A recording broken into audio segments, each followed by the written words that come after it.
কি অবস্থা সবাই, কেমন আছেন? আছি আমি আলহামদুলিল্লাহ ভালো আছি। কি করেন সবাই? একটা জিনিস দেখাবো আপনাদেরকে। এটা আমার বন্ধু মিঠু। কি হয়েছে তোমার? খাওয়া নাই? হ্যাঁ, কি খাও? হুম, কি দেখাও, কি দে তোমার? ম্যাও। হুম, কি সমস্যা তোমার?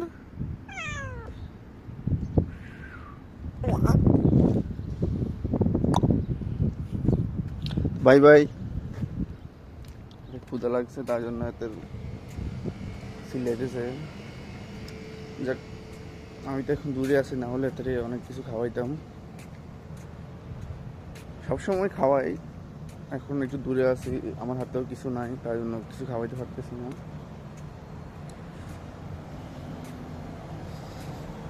এটা আমাদের গাছ, গাছটা অনেক সুন্দর, একবারে ফ্রেশ। ঠিক আছে, ভালো থাকবেন, আল্লাহ হাফিজ।